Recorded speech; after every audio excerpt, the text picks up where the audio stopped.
Long ago, in a time of grand houses and fancy carriages, lived a very rich man named Baron Ferdinand de Rothschild. He was a banker, which meant he worked with a lot of money, and his family was famous across Europe. But even with all his wealth, Ferdinand felt a little different. His family was Jewish, and in England, where they lived, not everyone always accepted people who were different. Ferdinand deeply wanted his family to feel truly at home, to be seen as a real part of English society. This big wish sparked an even bigger idea in his mind. He would build a house, a magnificent house, that would be so grand and beautiful, it would show everyone that his family belonged. This wasn't just any house. It was going to be a dream house, a shining symbol of acceptance. He chose a lovely spot in the English countryside, a place with rolling hills and green trees, and he began to imagine what his special home would look like. Ferdinand didn't want a plain house. Oh no, he wanted something truly spectacular, something that looked like it had been plucked from the pages of a fairy tale. He decided to build a manor in the style of a French chateau, those beautiful castles you see in old storybooks. Imagine towers with pointy roofs, elegant stone walls, and windows that sparkled in the sun. This was Waddesdon Manor, the dream taking shape. He hired the best builders and artists, people who knew how to make incredible things. They worked for many years, carefully putting every stone in place, carving beautiful decorations, and painting breathtaking pictures on the walls and ceilings. Ferdinand himself was very involved, choosing every detail, from the grand staircases to the tiniest doorknob.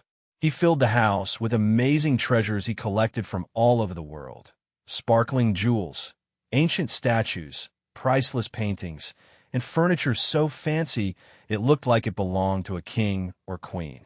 Every piece he chose, every room he designed, was meant to tell a story of beauty, of history, and most importantly, a story of belonging. He wanted his guests, especially the very important ones, to walk into Waddesdon Manor and feel as if they had stepped into a world of elegance and old-world charm, a world where the Rothschild family was clearly an important and respected part of English life. The house became a place where Ferdinand could show off his exquisite taste and his family's wealth. He held lavish parties, inviting the most important people in England, from royalty to powerful politicians. They would wander through the vast halls, admire the glittering chandeliers, and marvel at the incredible art. For Ferdinand, these gatherings were more than just parties. They were proof that his dream was coming true. Each smile, each compliment, each handshake was a small victory in his quest for acceptance. But deep down, even as the manor grew more magnificent, Ferdinand knew that a grand house, no matter how beautiful, couldn't solve all his worries.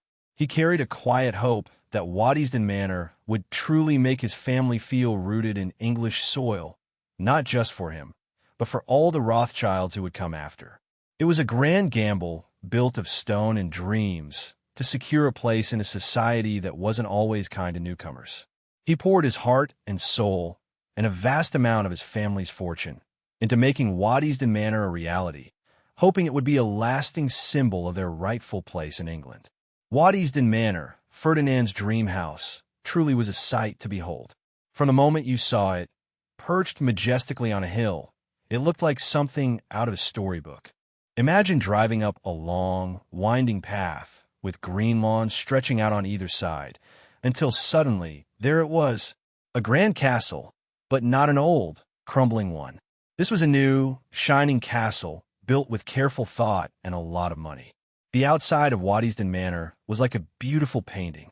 It had tall, slender towers with pointed roofs, reaching up towards the sky. The walls were made of lovely light-colored stone, carved with delicate designs that caught the sunlight. Big, fancy windows sparkled, reflecting the blue sky and fluffy clouds. Around the house were perfect gardens, with colorful flowers blooming in neat rows and green hedges trimmed into interesting shapes. Fountains splashed gently, and statues stood quietly, watching over everything. It looked utterly perfect, like a picture from a magazine, designed to impress anyone who laid eyes on it. Step inside, and the perfection continued, only even grander. The front door opened into a huge hall, so big it felt like you could get lost in it. The floor was shiny, made of marble that gleamed, and the ceilings were so high, you had to crane your neck to see them. From the ceiling hung giant, sparkling chandeliers, made of tiny pieces of glass that twinkled like diamonds. Light poured in through tall windows, making everything bright and airy. Every room in Waddesdon Manor was filled with amazing things. In the dining room, a long, polished table stood ready for feasts, surrounded by chairs covered in soft, rich fabrics. The walls were hung with enormous paintings in heavy, golden frames, showing scenes from long ago or portraits of important people. Some paintings were so old and famous, they were worth more than many houses. The drawing rooms, where guests would relax and chat, were even more luxurious. Soft carpets covered the floors, so thick your feet sank into them. Cozy armchairs and sofas, upholstered in silk and velvet, invited you to sit down. Every surface held something beautiful. Delicate porcelain vases, tiny gold boxes, intricate clocks that chimed sweetly, and books bound in fine leather. There were tapestries, big woven pictures, hanging on the walls, telling tales of knights and ladies. One of the most special parts was Ferdinand's collection of French furniture from the 1700s. These pieces were like works of art themselves, made with incredible skill and decorated with shiny gold and fancy carvings. Imagine a desk with secret drawers or a cabinet with tiny painted scenes on its doors. Each piece had a history, a story from a royal palace or a grand home in France, now living in Waddesdon. Everywhere you looked, there was something new to admire. The sheer amount of beautiful things was astonishing. It wasn't just about having a lot. It was about having the very best, chosen with great care and a keen eye for beauty. Ferdinand wanted Waddesdon to be a showplace, not just for his wealth, but for his refined taste and knowledge of art and history. The outside of Waddesdon Manor was just the beginning. It promised a world of splendor, and the inside delivered even more. It truly was a big, fancy home, overflowing with amazing treasures.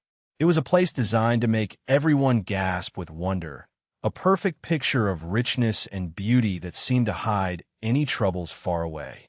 While Waddesdon Manor shone like a jewel, a perfect picture of wealth and beauty, its grand walls held more than just priceless art and fancy furniture.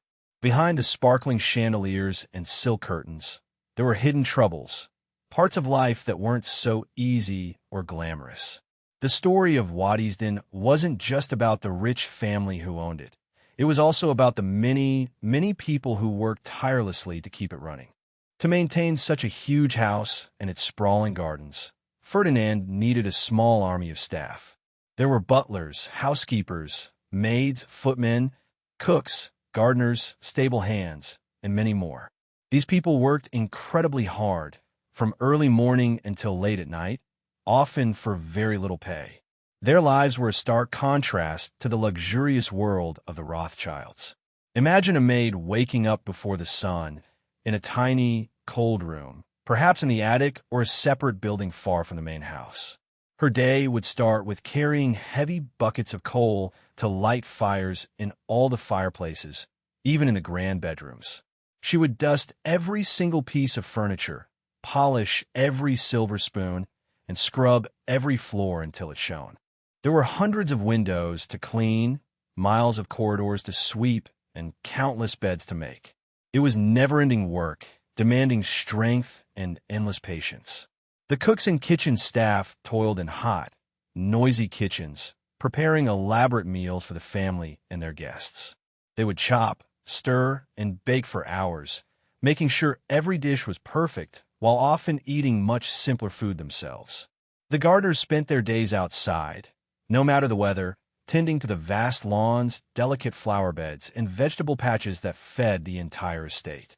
They pruned, weeded, and watered, making sure the manor's surroundings always looked pristine. These servants lived by strict rules. They had to be quiet, almost invisible, always ready to serve but never to be seen unless called upon. They wore uniforms, and their own clothes were simple and practical. They had little time off and often couldn't leave the estate. Their world was one of duty and hard work, a world hidden beneath the grand facade of Waddesdon. While the family enjoyed lavish dinners, the servants ate in their own hall, often simple fare, before returning to their chores. And it wasn't just the servants who faced challenges. Even for Baron Ferdinand, being incredibly rich wasn't always easy. He carried the weight of his family's name and the expectations that came with it. Building Waddesdon was part of his effort to gain acceptance, but that pursuit itself brought pressures. He spent vast sums of money, always striving for perfection, always worried about what others thought. There's also the precariousness of wealth, the idea that even great fortunes could be affected by changes in the world.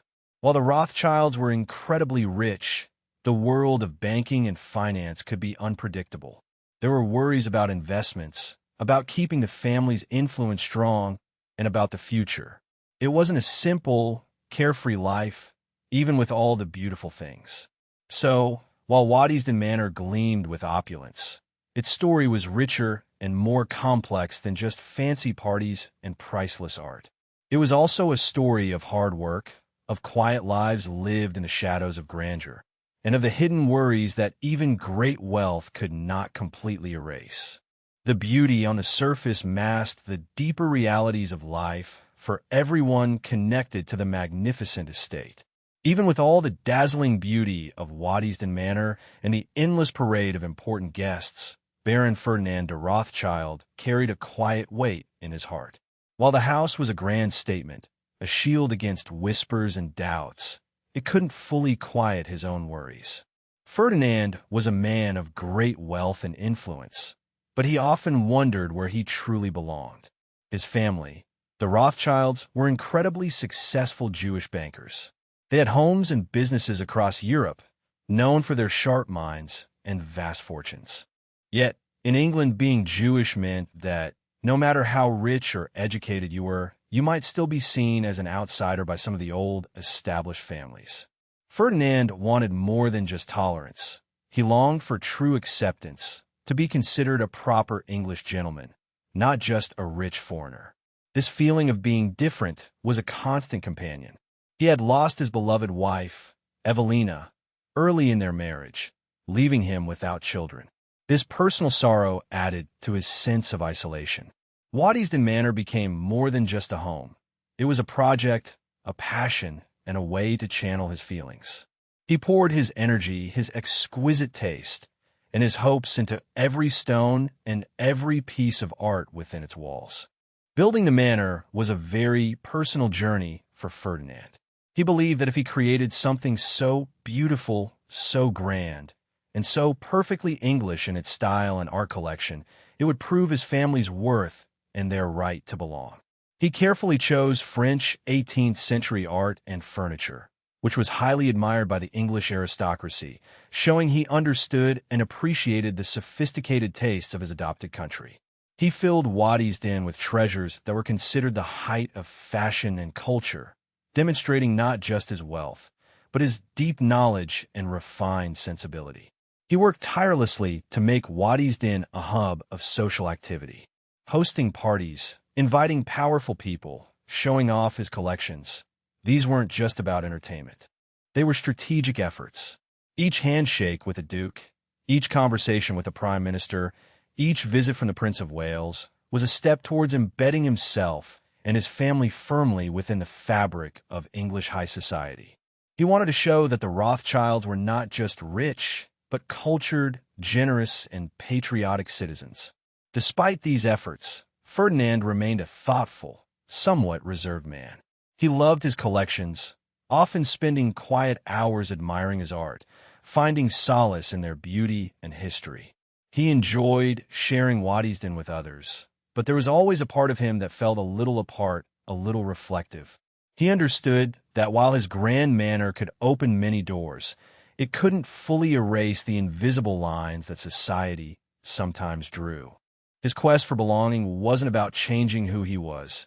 It was about being recognized and respected for who he was. Waddesdon Manor was his masterpiece, his declaration to the world that his family, with its unique heritage, was a vital and valued part of England. It was a beautiful, elaborate answer to his own question, where do I truly fit in? And in every elegant room, in every magnificent garden, he hoped to find that answer. As the years turned into decades, the world around Waddesdon Manor began to change in big ways. Baron Ferdinand, the man who dreamed and built this magnificent home, passed away, leaving the estate to his sister, Alice. She, too, loved Waddesdon and kept it sparkling and grand, just as Ferdinand would have wanted. But soon, the quiet elegance of the countryside would be shaken by global events that no one could have predicted. The biggest changes came with the two world wars. These were huge, terrible wars that affected almost everyone, everywhere. When the First Great War, World War I, broke out in 1914, life at Waddesdon, like in many grand houses, had a shift. No longer could it be just a place for fancy parties and showing off art.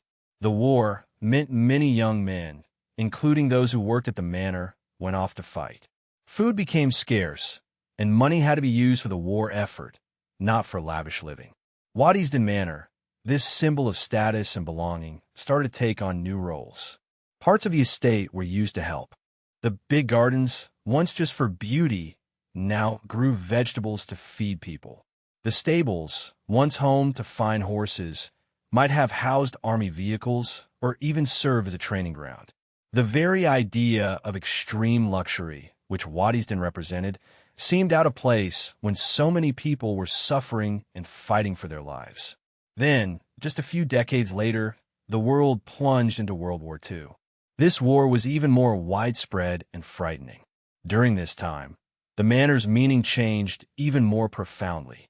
With bombs falling on cities and danger everywhere, Waddesdon, sturdy and strong in the countryside, became a haven.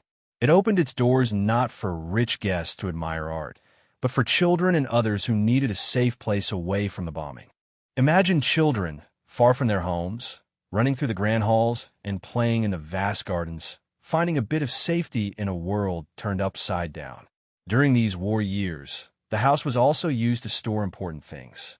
Many valuable artworks and treasures from London were brought to Waddesdon because it was thought to be a safer place. So, the manor became a protector of national heritage, not just Rothschild treasures. This meant Waddesdon was no longer just a private family home. It was helping the whole country in a time of great need. These big wars didn't just change what Waddesdon was used for. They also changed how people thought about grand estates and the old ways of life. After the wars, the world was a different place. Many rich families found it hard to keep up their huge houses, as times had changed and there were fewer servants and less money to spare for such grand living. The idea of extreme wealth and the strict class system started to fade. So, Waddesdon Manor, which began as Baron Ferdinand's proud statement of belonging, transformed with the changing world. It moved from being a place of pure opulence to a place of practicality and refuge. The sounds of parties were replaced by the quiet footsteps of those seeking safety, and the focus shifted from displaying wealth to providing comfort and protection. The house started to mean something deeper, something tied to survival and shared national experience, rather than just private family glory. It was a big change for a house that had once seemed to exist in its own perfect, unchanging world. The transformation of Waddesdon Manor from a place of grand parties to a wartime haven was truly remarkable. But its role as a safe place became even more poignant and vital during a dark time in history, especially for Jewish families who faced terrible unkindness and danger. As World War II raged across Europe, a new and terrible threat emerged: anti-Semitism. This was a cruel hatred directed at Jewish people, leading to immense suffering and violence. As Nazi Germany spread its power, Jewish families across Europe were in terrible danger. Many had to flee their homes, leaving everything behind, desperately searching for safety. In England, Waddesdon Manor, with its strong walls and secluded location, offered a glimmer of hope. The Rothschild family, itself Jewish, understood the fear and the need for refuge. While Ferdinand had built the house to prove his family's belonging, his relatives now used it to protect others. During the war, Waddesdon became a temporary home for many people who needed shelter. Imagine families, perhaps from London, whose homes had been bombed, finding safety within the manor's sturdy walls. Children who had seen frightening things in the city could now play in the vast gardens, perhaps for the first time in a long, while feeling truly safe. The grand rooms, once filled with the chatter of wealthy guests, now echoed with the sounds of families trying to rebuild their lives, even if just for a little while. More specifically, Waddesdon also played a quiet but important role in helping Jewish refugees. Though not widely publicized at the time, the Rothschild family used their network and resources to help those fleeing persecution. While the manor itself might not have housed hundreds of refugees directly, it served as a hub of support. Money, aid, and connections from Waddesdon and the wider Rothschild family helped many Jewish individuals and families find safety, often by helping them move to safer countries or offering support once they arrived in England.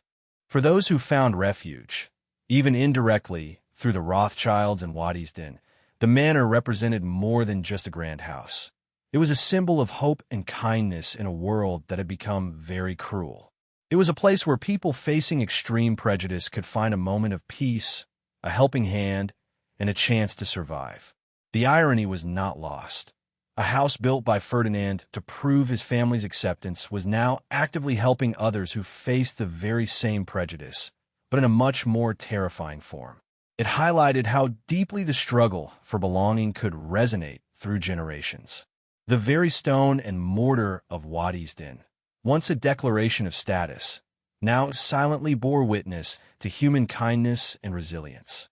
It became a quiet testament to the idea that even in the darkest times, places of privilege could be transformed into beacons of humanity. The gardens, which Ferdinand had so carefully planned, became spaces where children could briefly forget the war, and the grand halls offered a temporary haven from the storm outside. Waddesdon Manor, in a time of great need, truly lived up to its unexpected role as a safe place. After the world wars ended, the world kept changing. The days of huge private estates run by dozens of servants were slowly fading. It became very expensive and difficult for even the wealthiest families to maintain such grand homes. Waddesdon Manor, with all its history and treasures, faced a new future. The last Rothschild to live in Waddesdon Manor was James de Rothschild, Ferdinand's great-nephew, and his wife Dorothy. They loved the house deeply, just as Ferdinand and Alice had. But they also saw how the world was moving on. They understood that keeping Waddesdon as a private home forever might not be possible. It was too big, too important, and too full of history and art to be kept hidden away. So, in 1957, James and Dorothy made a very special decision. They decided to give Waddesdon Manor, along with all its incredible collections and beautiful gardens, to the National Trust. The National Trust is a special group in England that looks after important places and makes sure they are kept safe for everyone to enjoy. This was a huge and generous gift, ensuring that Waddesdon would not be lost or sold off piece by piece. This moment marked a big change for Waddesdon. It stopped being a private home where only the Rothschild family and their special guests could visit. Instead, it became a public heritage site, a kind of museum where anyone could come and explore. Imagine a house that was once so exclusive, now opening its doors to people from all walks of life. Turning a private home into a public attraction was a big job. The National Trust, with help from the Rothschild family, had to make many changes. They had to make sure the house was safe for lots of visitors, protect all the delicate art and furniture, and create paths and signs so people could learn about the history. It was like preparing a grand old lady for a whole new life. Now, when you visit Waddesdon Manor, you can walk through the very rooms where Ferdinand entertained kings and queens. You can see the sparkling chandeliers, the famous paintings, and the beautiful French furniture that he collected with such passion. The gardens, once only for the Rothschilds, are now enjoyed by thousands of people every year, who picnic on the lawns and marvel at the colorful flowers. This change meant that Ferdinand's original dream of acceptance took on a new, wider meaning. While he wanted his family to be accepted into English society, now Waddesdon itself became a place that welcomed everyone. It shared its beauty and its stories with the whole world, no matter who you were or where you came from. The transition from a private residence to a public heritage site was not just about opening doors. It was about preserving a piece of history. It meant that the amazing legacy of the Rothschild family, their taste, their collections, and the grand house they built would be protected for many, many years to come. Waddesdon Manor, once a symbol of private wealth, had become a shared treasure for the nation. Now that Waddesdon Manor is a place for everyone to visit, something wonderful has happened. People are starting to look at its long and interesting history in new ways. It's not just about the fancy parties or the priceless art anymore. We're learning to remember not only the rich owners, like Baron Ferdinand, but also the many, many people who work there, the quiet heroes whose hard work made the manor shine. When you walk through the grand rooms today, it's easy to be amazed by the beauty and the stories of the Rothschild family. You hear about Ferdinand's dream, his wish for acceptance, and the famous guests he entertained. But if you listen closely or look at the special exhibits, you can also start to hear the new stories, the stories of the servants. Imagine a kitchen maid whose hands were chapped from washing endless dishes, or a footman who stood perfectly still for hours, waiting to serve. Think of the gardeners who sculpted the perfect hedges in all weather, or the housekeepers who knew every secret corner of the huge house. These were real people with their own hopes and dreams, their own families and struggles. For a long time, their stories were not often told. They were like the invisible gears in a beautiful clock, essential for it to work, but rarely seen or celebrated. But now, thanks to careful research and a desire to tell a fuller history, Waddesdon is helping to bring these lives into the light. You might see old photographs showing the staff lined up, looking serious in their uniforms. You might read diary entries or letters that give us a tiny peek into their daily routines, their strict rules, and the small joys they found. We learn about the long hours, the low pay, and the hard work that went into making Waddesdon appear so effortless and perfect for its owners and guests. This change in how we see Waddesdon's history helps us understand that even the most beautiful places have many layers. It shows us that true history isn't just about the powerful and the wealthy. It's about everyone who played a part. It reminds us that behind every grand meal, there was a cook toiling in a hot kitchen. Behind every sparkling room, there was a maid who dusted every nook and cranny. By remembering the servants, we get a more complete and honest picture of life at Waddesdon Manor. It helps us think about fairness, about how people lived in the past, and about the different kinds of work that kept society going. It also reminds us of the contrast between the luxurious lives of the owners and the demanding lives of those who serve them. So, when you visit Waddesdon now, it's an invitation to think more deeply. It's a chance to admire the art and the architecture, but also to reflect on the human stories woven into every part of the estate. It's a journey not just through the Rothschild family's legacy, but through the lives of all the people who made Waddesdon Manor what it was, and what it continues to be, a place rich with history, now with many more stories to tell.